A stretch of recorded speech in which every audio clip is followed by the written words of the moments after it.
할렐루야. 주님의 이름으로 우리 성도 여러분들을 환영합니다. 오늘은 하나님과 사람으로부터 은혜와 사랑을 받는 삶이라는 제목으로 누가복음의 말씀을 계속해서 살펴보도록 하겠습니다. 인생사라고 하는 것이 험난하기가 그지없는 그와 같은 것인데, 이런 인생을 우리가 살아갈 때 어떻게 하나님의 은혜와 사랑 없이 살아갈 수가 있겠습니까? 소위 탕자라고 하는 둘째 아들은 가진 것만 있다고 하면 아버지와 떨어져서도 얼마든지 잘 살 수 있다고 생각을 했습니다. 그러나 현실은 그렇지가 못했습니다. 그는 모든 것들을 허랑방탕 다 허비해 버렸고 기근까지 만나 힘든 인생이 되고 말았습니다. 그런 둘째 아들이 아버지께로 돌아왔을 때 그의 모든 것들이 회복됐다고 하는 것입니다.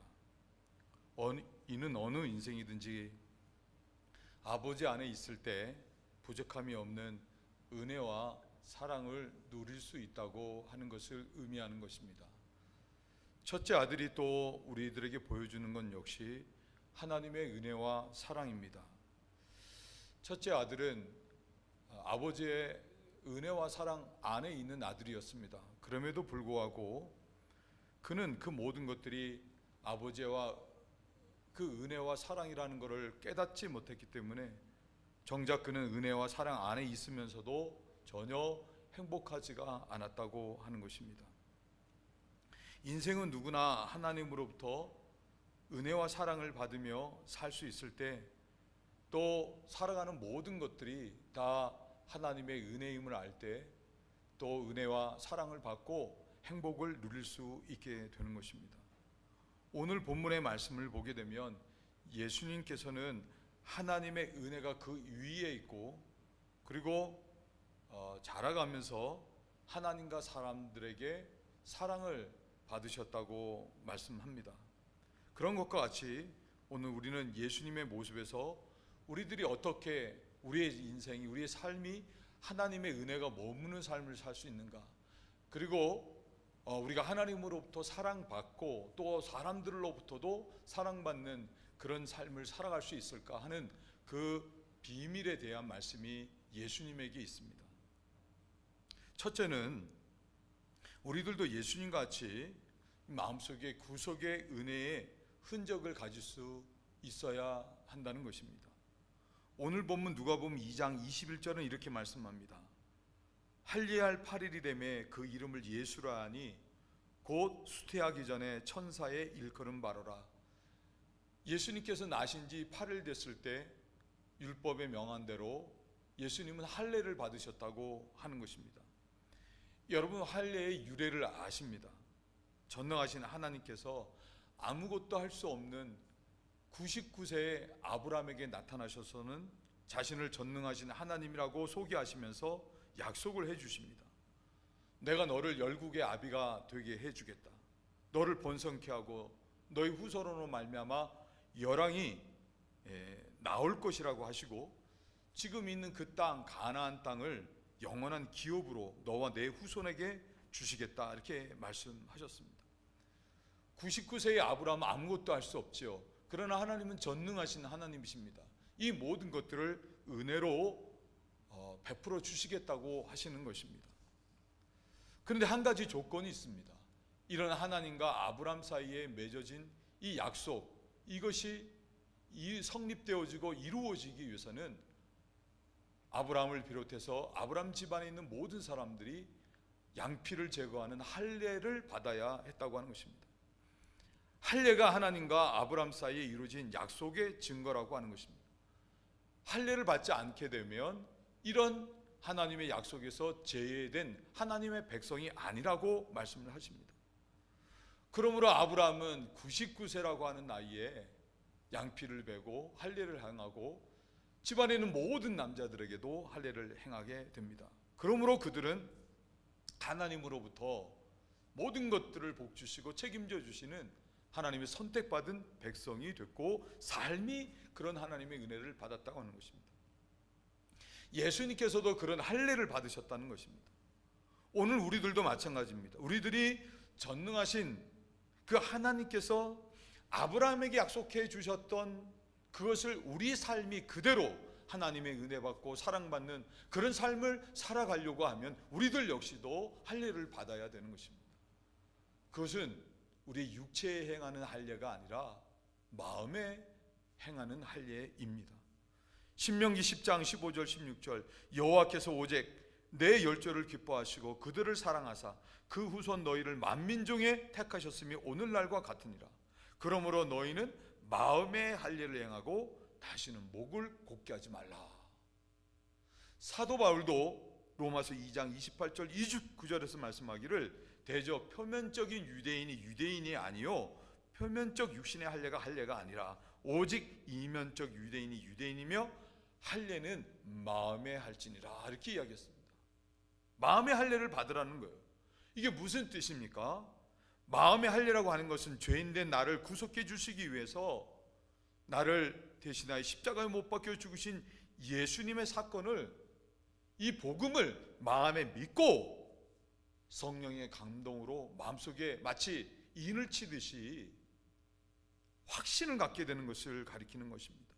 그러므로 그 사람의 삶은 하나님께서 나는 내 하나님이다, 너는 내 책임지는 백성이다 라고 하는 언약이 성사되어지면서, 그러므로 그 사람 삶 속에 예수님 그 위에 은혜가 머물고 하나님과 사람에게 사랑이 받는 존재가 되셨던 것처럼 같은 은혜와 사랑이 있다고 하는 것입니다.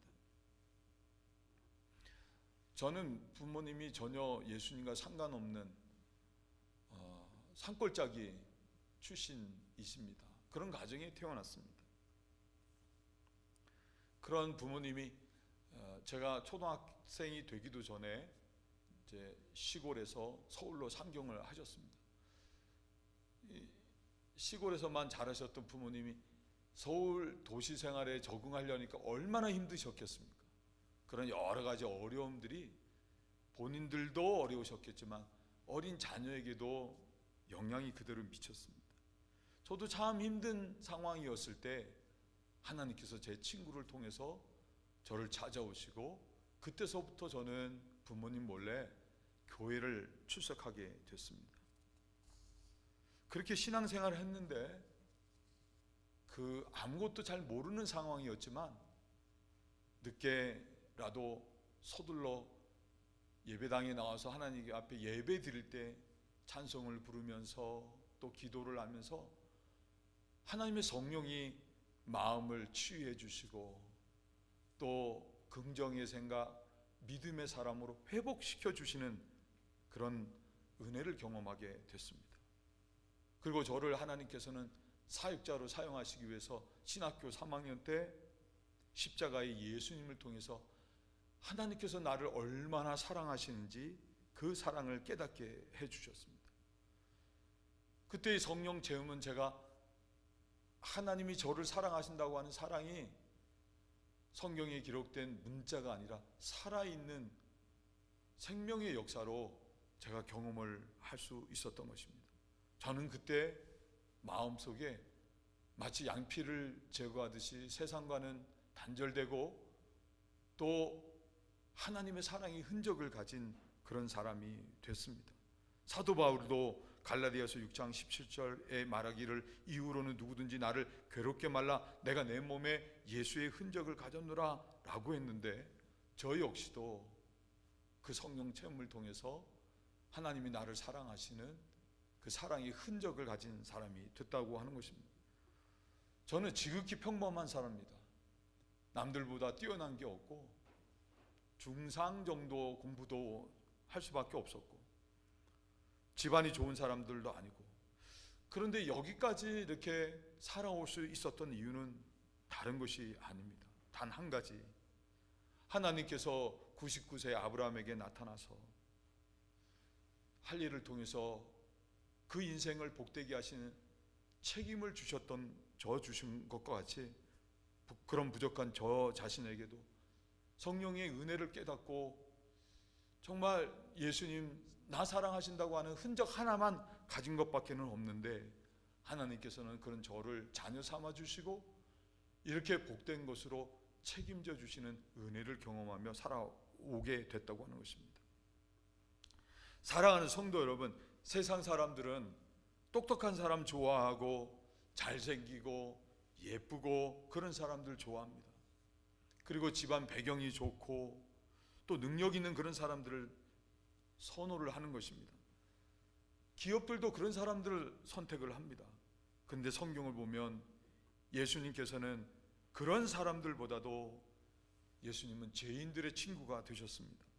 남들은 다 도둑놈이라고 하고, 그래서 그 사람들 버리고 또 행동이 더럽다고 손가락질하고 병들었다고 무시하고, 사람들은 다 그렇게 죄인들을 대했지만 예수님께서는 그런 버림받은 죄인들의 친구가 되어 주셨다고 하는 것입니다.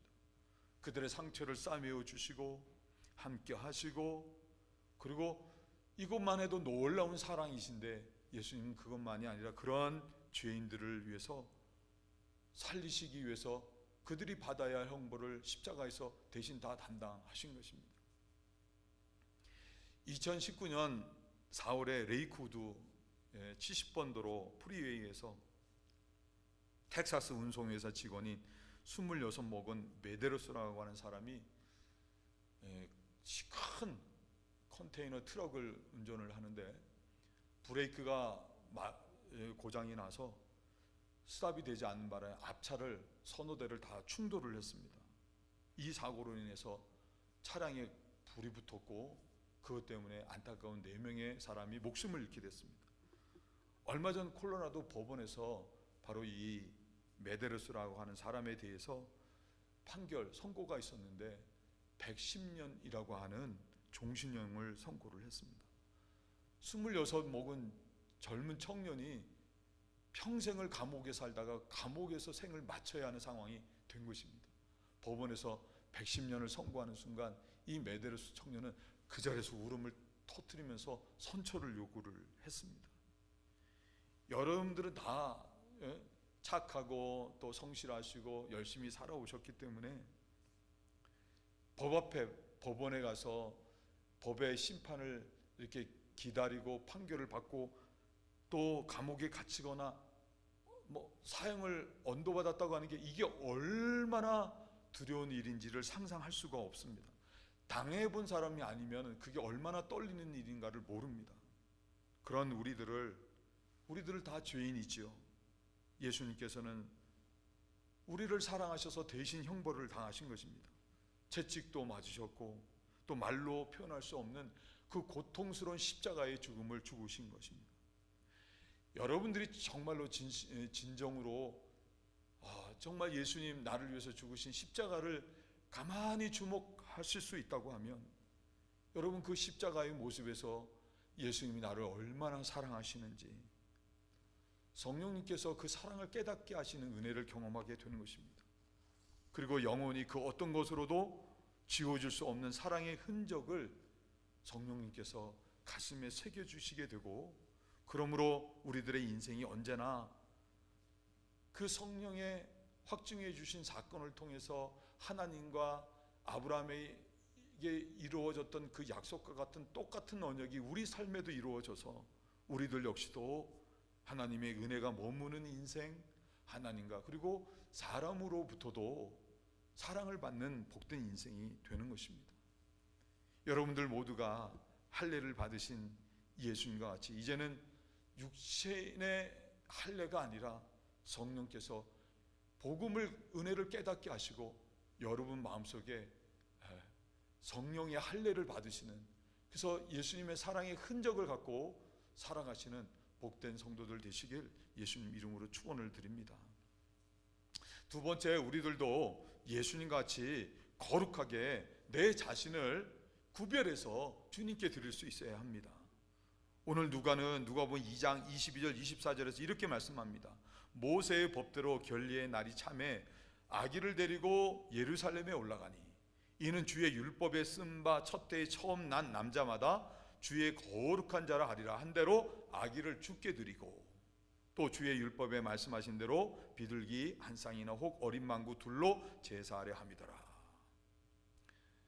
예수님께서는 율법에 의해서 하나님 것이었기 때문에 또 결례를 행하고 구별해서, 그리고는 그 예수님을 이 마리아와 요셉이 주님께 드렸다고 하는 것입니다.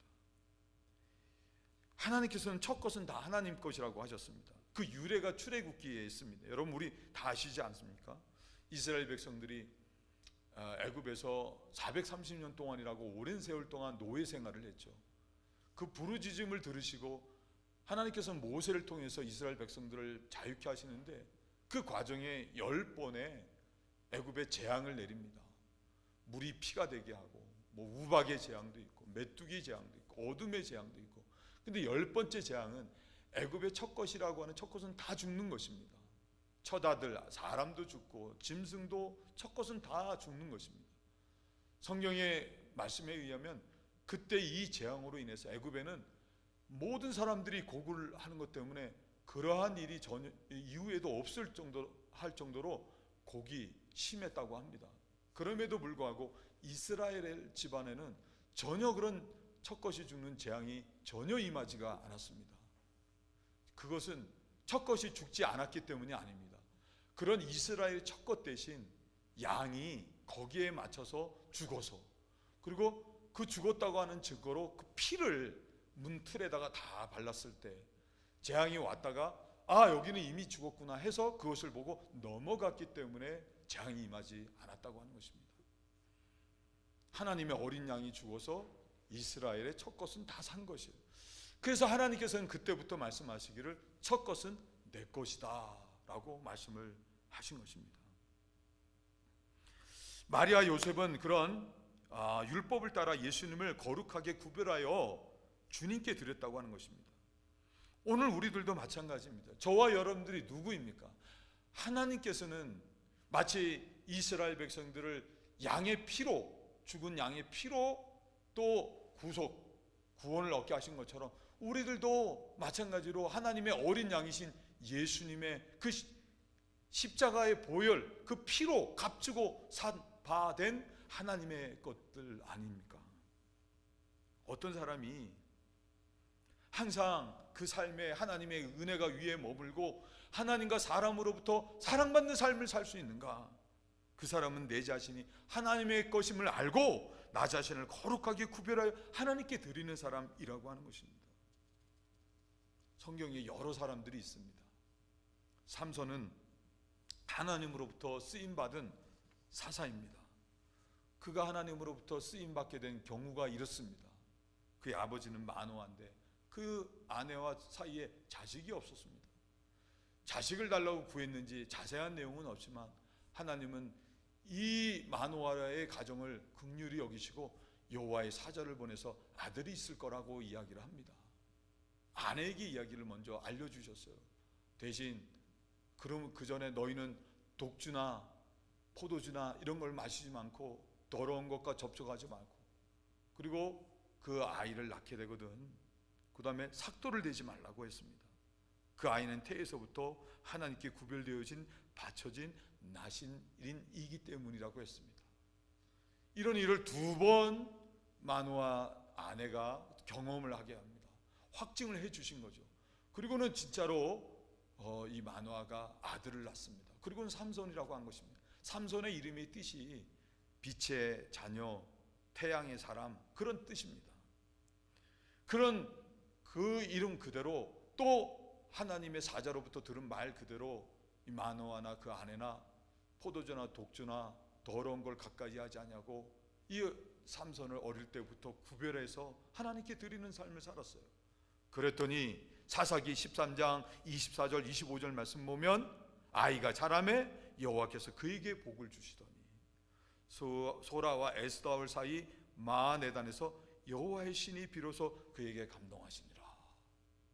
그래서 성령이 하나님이 함께하는 사람 되어져서 이 삼손은 블레셋에서부터 이스라엘 백성들을 구원하는 사사의 사명을 감당하게 됐다고 하는 것입니다. 사무엘 선지자도 마찬가지예요. 구별되게 드려진 사람입니다. 한나가 자녀를 낳지 못했죠. 하나님께 간절히 간구해서 내가 그를 구하였다 얻은 아들이 바로 사무엘입니다. 근데 이 한나가 이 사무엘을 얻을 때 하나님께 서원한 기도가 있습니다. 하나님의 아들 주시면 그 아들 하나님께 드리겠습니다. 한나는 아들을 얻었을 때 젖을 먹이고 젖을 떼자마자 얼마나 귀한 아들입니까? 얼마나 가슴에 품고 지내고 싶었겠습니까? 그럼에도 불구하고 그 아들을 구별해서 성전으로 올려보냅니다. 사무엘은 어릴 때부터 성전에서 구별되게 자란 거예요. 그래서 그 사무엘은 이스라엘이 왕정이 시작되기 전까지, 그 전에도 없었고 그 후에도 없을 정도로 놀라운 하나님의 능력으로 이스라엘을 구원하는 지도자로서 쓰임받게 됐다고 하는 것입니다. 구별되어져서 들여졌을 때 이와 같은 역사가 있었다고 하는 겁니다. 우리들도 마찬가지입니다. 우리들은 하나님께서 예수님의 피값을 지불하시고 세상의 사람들과는 구별된 사람들의 교회, 그게 뭐냐? 에클레시아, 세상의 사람들과 달리 구별됐다고 하는 뜻입니다. 제가 금요 성령 집회 시간에 여러분들에게 말씀드렸다고 하는 것, 거룩이라고 하는 뜻이 무엇입니까? 다른 게 아닙니다. 깨끗하다, 그런 의미도 거룩이지만 그거보다 더 중요한 의미는 구별됐다고 하는 것입니다.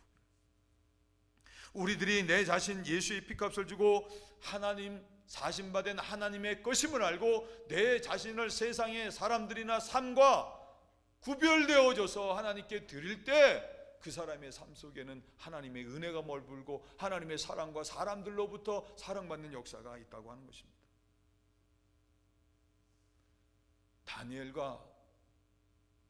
다니엘의 세 친구 사드락과 메삭과 아벳느고가 그런 사람이었습니다.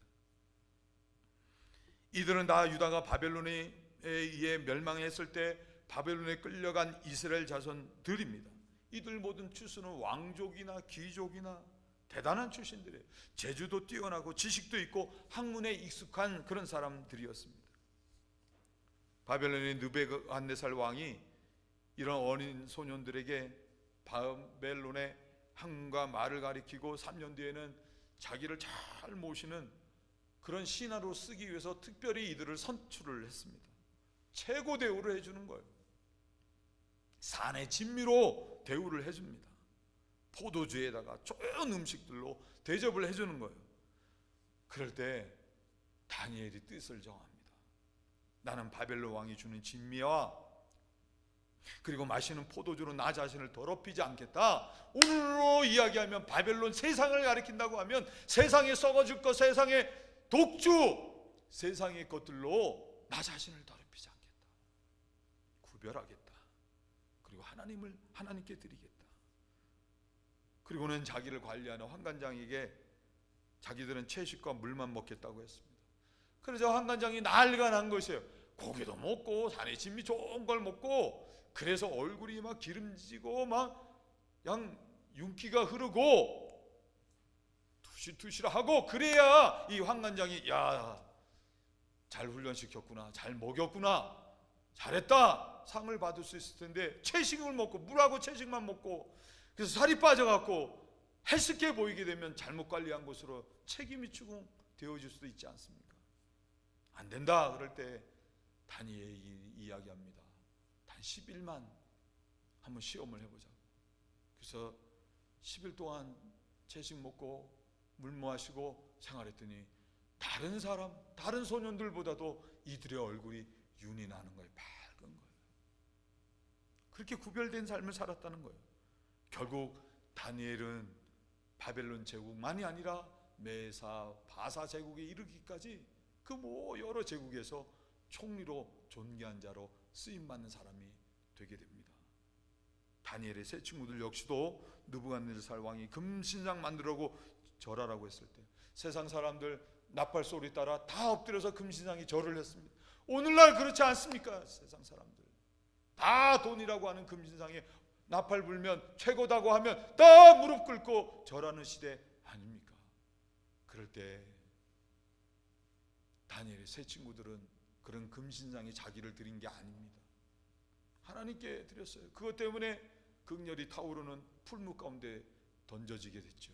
그렇지만 그들은 머리카락 하나 거슬리지 않고 건짐을 받고 왕으로부터 야, 너희가 믿는 하나님이 진짜 하나님이다. 그리고는 이 바벨론 제국의 여러 도들을 다스리는 도지사로 하나씩 하나씩 존귀한 자들로 세워지게 됩니다. 하나님께 자신을 구별하여 드렸더니 하나님께서 이들에게 은혜를 베푸신 거예요. 그리고 하나님으로부터 사랑받은 존재가 됐다고 하는 것입니다. 여러분, 오늘날 세상이 얼마나 타락했습니까? 부패한 자본주의가 세상을 이끌어가고 있는 게 아니겠습니까? 세상이 온통 죄악과 탐욕, 그거로 가득 차 있습니다. 사도 바울은 로마서 1장 18절에 하나님의 진노가 불의로 진리를 막는 사람들, 경건치 않은 사람들에게 나타난다고 하면서 자기의 욕심과 정욕을 따라 행하는 사람, 이 세상에 나타나는 것들이 모든 불의, 추악, 탐욕, 시기, 살인, 분쟁, 사기, 수군, 교만, 부모를 거역하고 무정하고 무자비하다고 했습니다. 그런데 더 큰 문제는 로마서 1장 32절에 저희가 이 같은 일을 행하는 자는 사형에 해당하다고 하나님의 정하심을 알고도 자기들만 행할 뿐 아니라 또한 그 일을 행하는 자를 옳다 하느니라 라고 말을 했습니다. 오늘날 세상이 그렇지 않습니까? 죄악이 관영한데 그거를 하나 지적하는 사람이 없고 도리어 그렇게 행하는 사람들 옳다 하고 그것을 추구하며 사는 세상이라는 것입니다. 그런데 지금의 이런 상황은 오히려 우리 예수 믿는 사람들이 하나님으로부터 은혜가 머무는 삶, 또 하나님의 사랑과 사람들로부터 사랑받을 수 있는 좋은 기회라고 하는 것입니다. 내 자신을 구별해서 하나님께 드리면 그렇다는 거예요. 많은 것을 가진 사람이 있지만 잘 사는 사람 많지 않습니다. 진정한 행복을 경험하며 사는 사람들이 많지 않다는 거예요. 참 어제 뉴스를 보면서 이 사람 참 귀하다 하는 사람 한 기사를 또 보게 됐습니다. 여러분, 예능의 신이라고 하는 연예인 유재석 씨가, 저는 이분 잘 아는 바가 없습니다. TV에 오락 프로그램 나오면 좀 보는 편이지만 아는 바가 없습니다. 그런데 뉴스에 의하면 이 추운 겨울날 취약계층, 추위에 벌벌 떠는데 좀 도움이 되라고 5천만 원 상당의 연탄을 기부했다고 합니다. 2013년에 그 예능 프로그램 통해서 연탄 기부하는 일을 시작을 한 이후에 해마다 그 연탄 기부를 이어오고 있는데 그동안 8년 동안 기부한 연탄 수만 해도 77만 장 이상이 된다고 합니다. 지난해에는 코로나로 어려운 사람들 성금 1억 원을 기부를 했고, 또 저소득층 여성 청소년의 생리대 지원을 위해서 5천만 원을 기부하기도 했고, 저소득 미혼모, 취약계층, 도움이 필요한 사람들을 위해서 지금까지 기부 활동을 해왔는데 그 액수가 무려 30억이 넘는다고 합니다. 유재석 이분은 참 연예인 중에 대단한 능력이 있는 분으로 알려져 있습니다. 이분이 통해서 소위 좀 더 유명해지고 연예계에서 존재감이 드러나게 된 사람들이 많이 있다고 합니다. 그리고 이분이 들어가는 프로는, 예능 프로는 주고 가는 시청률이 떨어지는 프로라도 이분이 들어가서 프로그램을 또 이렇게 참여하고 진행하게 되면 시청률이 상승하는 거예요. 죽었던 프로그램조차도 살리는 능력이 있습니다. 그래서 이 유재석 씨를 가리켜서 예능의 신 또는 하나님의 빗대어 윤우님이라고까지 불려지고 있습니다. 여러분, 이런 일들이 어떻게 가능하겠습니까? 그가 사람들로부터 사랑을 많이 받기 때문이 아니겠습니까? 다른 사람들은 조금 인기 있고 돈 좀 번다고 하면 부동산 여기저기 투자하면서 자기 이익 추구에 급급한 경우들이 많이 있을 수 있는데, 근데 이분은 그런 것과는 좀 다르게 어려운 사람들을 돕는 선을 행하고 있기 때문인 것입니다. 다른 면이 있다는 거예요. 구별된 면이 있다고 하는 것입니다. 하나님의 은혜를 경험하고 사랑받는 그리스도인들은 세상 사람들이 가는 길로 가는 사람들이 아닙니다. 유태인들이 세계 2차 대전 당시에 가슴에 노란 별을 달고 있는 것 때문에 어디서든 보면 금세 구별이 됐던 것처럼 예수 믿는 우리 그리스도인들도 세상에 살면서 금세 저 사람 그리스도인이야 구별될 수 있는 그런 믿음의 삶을 살 수 있어야 하는 것입니다. 좁은 길로 가는 사람인 것입니다. 거기에 복이 있는 것입니다. 지난번에 우리 한국에서 같이 신앙생활했던 집사님, 제가 말씀을 좀 간증을 드렸는데 이분들도 마찬가지입니다. 얼마나 신실하게 하나님을 잘 믿는지 모릅니다. 하나님의 일이 우선입니다. 남의 기업에서 종업원으로 일하지만 그 짜투리 남는 시간 최선을 다해서 하나님 앞에 나아가 하나님 맡겨준 사명을 감당하고 1년에 한 차례 있는 휴가도 자기를 위해 쓰는 게 아니라 선교를 위해서 그 휴가 기간을 사용하고 그런 믿음의 사람, 정말 신실한 사람입니다. 그런데 하나님께서 이분들에게 복 주시는 역사를 지금 제가 눈으로 목격하고 있습니다. 다른 사람들 다 안 된다고 했던 일들 문제 해결 받게 되고, 또 하나님께서 아무것도 없는 가운데서도 새로운 비즈니스를 경영할 수 있게 하시면서 많은 손님들을 몰아주시고 그러면서 기업이 잘 되고 있는 것을 봅니다. 그 이유는 다른 데 있지 않습니다. 하나님께서 자기 자신을 구별해 드리고 세상 사람들처럼 편법 쓰지 않고 정직하게 믿음의 삶을 사는 것 때문에 하나님께서 그런 은혜를 베풀어 주시고 사랑해 주시는 것입니다. 사랑하는 성도 여러분, 저와 여러분들은 모두 이미 예수님의 십자가의 보혈로 하나님께서 값주시고 구별해서 사신 하나님의 것입니다. 여러분들 모두가 내 자신 그와 같이 하나님의 것임을 알고 거룩하게 구별해서 세상의 삶과 사람들과 구별된 그런 삶으로 하나님께 드려서 하나님으로부터 은혜와 사랑을 받는 복된 믿음이 되시길 주님의 이름으로 축원을 드립니다. 세 번째, 예수님께서 잘하셨던 것 같이 우리들도 성숙한 믿음의 사람이 되는 게, 그것이 바로 우리가 하나님의 은혜를 입고 하나님의 사랑과 사람들의 사랑을 받는 비결이라고 하는 것입니다. 누가복음 2장 40절 그리고 52절 말씀 보면 아기가 자라매 강하여지고 지혜가 충족하며 하나님의 은혜가 그 위에 있더라. 예수는 그 지혜와 그 키가 자라가며 하나님과 사람에게 더 사랑스러워 가시더라. 예수님께서는 아기로 머물러 계신 게 아니라 자라가셨다고 하는 것입니다. 그러면서 강하여지고 지혜도 있으시고 키가 자라셨다고 했습니다. 그런 것 때문에 하나님의 은혜가 그 위에 있고 하나님과 사람에게 더 사랑스러워 가셨다고 이야기를 했습니다. 어떤 사람에게 하나님의 은혜가 머물고 하나님과 사람으로부터 사랑스러워져 가고 사랑받는 존재가 될 수 있는가? 신앙이 성숙되어지는 것입니다. 신앙함의 세월이 오래면 오래될수록 믿음의 좋은 연륜들이 쌓이고 그렇게 해서 신앙이 성숙되어져 가는 것입니다.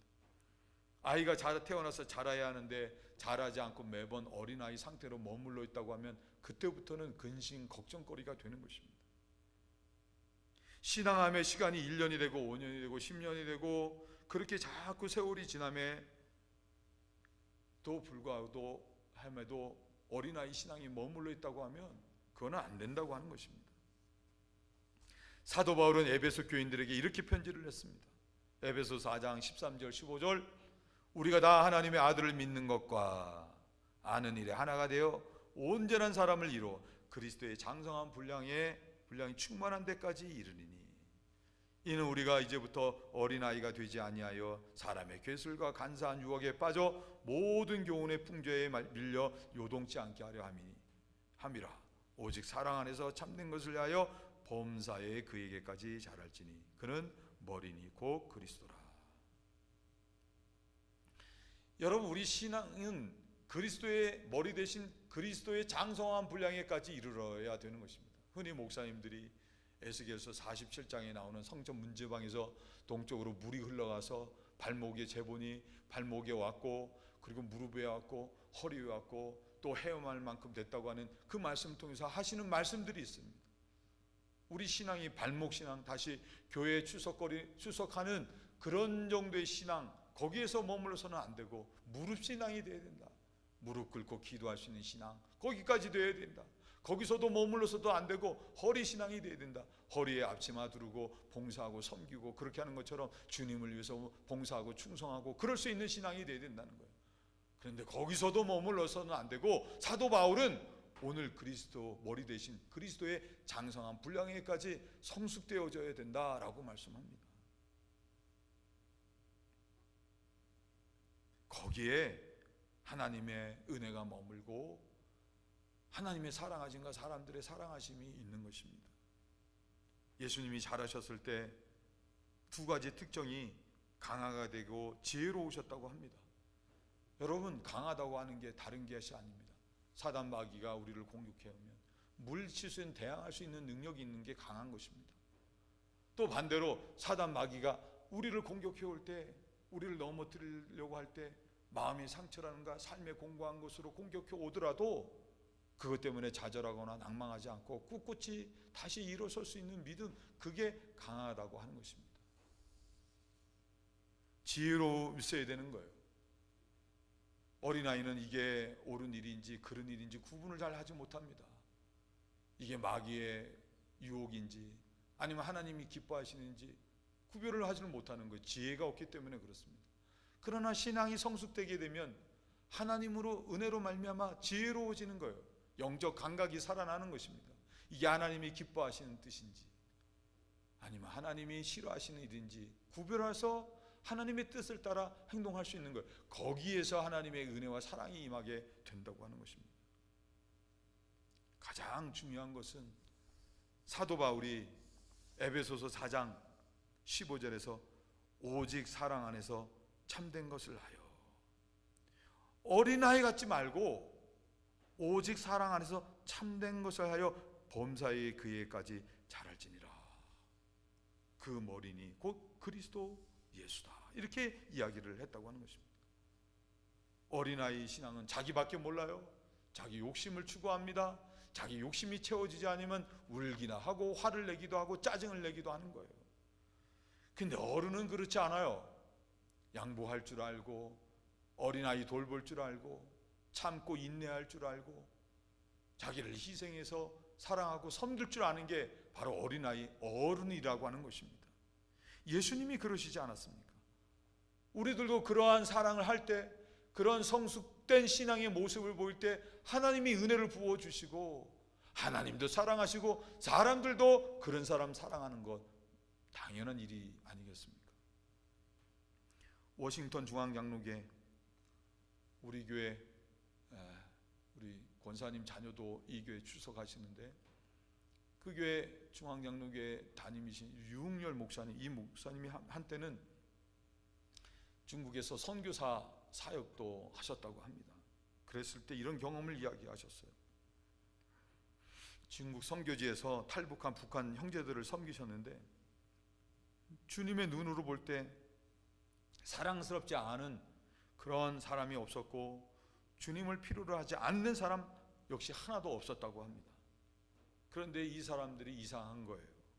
시간이 지날수록 사람들이 막 목사에게 돈을 요구하고 자기의 욕심만, 이익만 막 추구하는 거예요. 그러다 보니까 이 목사님이 그들을 향한 사랑의 마음이 식어지기 시작을 했습니다.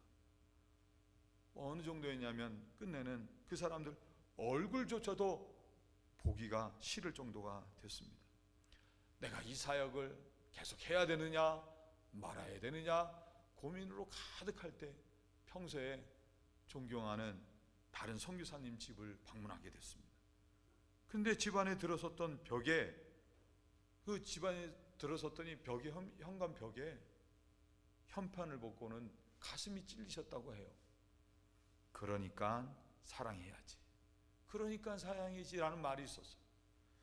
거기에 이 목사님이 다시 힘을 얻고 그 사람들 다시 가슴에 품고 사역을 하셨다고 합니다. 그런데 1년을 더 사역을 하다 보니까 그 1년 동안에 또 그나마 남아있는 사랑마저도 다 고갈이 된 거예요. 아휴, 힘들어서 다시 그 존경하는 선교사님 댁을 찾았더니 현관에 있는 현판이 바뀌어 있더라고 합니다. 그럼에도 불구하고 사랑해야지. 그 말 때문에 그리고 약속된 기간까지 그 자신이 그 선교 사역을 잘 감당할 수 있었다고 이야기를 하셨습니다. 예전에 우리들 믿음이 없거나 아니면 어린아이 신앙이었을 때는 나 싫으면 그만뒀습니다.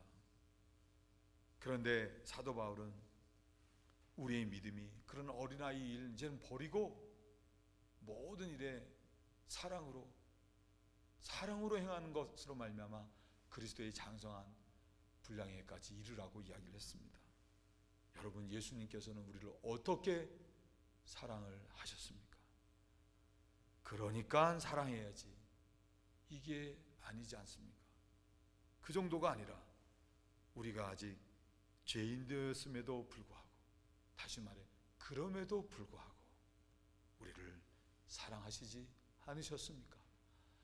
예수님께서 그 사랑을 말로만이 아니라 십자가에서 자기 목숨을 내주시는 것으로 우리에게 증명해 주셨습니다. 그래서 우리는 그 주님, 우리의 주님으로 우리가 또 사랑하고 있는 게 아니겠습니까?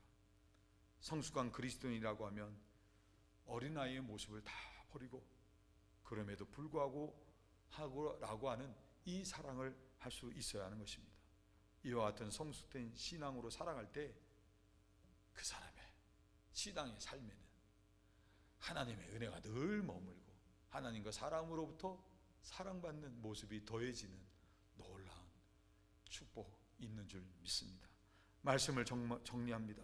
하나님의 은혜, 하나님의 사랑과 사람의 사랑, 우리 인생이 꼭 필요하죠. 루이스 팔라우라고 하는 사람은 이런 말을 했습니다. 아들아, 너는 하나님의 사람이 되려고 태어났다. 참 멋진 말이라고 생각을 합니다.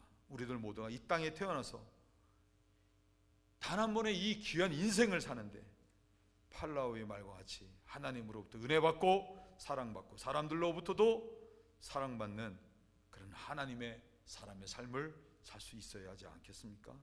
그게 아니라 하나님께 혼만다고 또 사람들에게 손가락질 받고 뒤에서 욕먹는 인생을 살아야 되겠는가 하는 것입니다.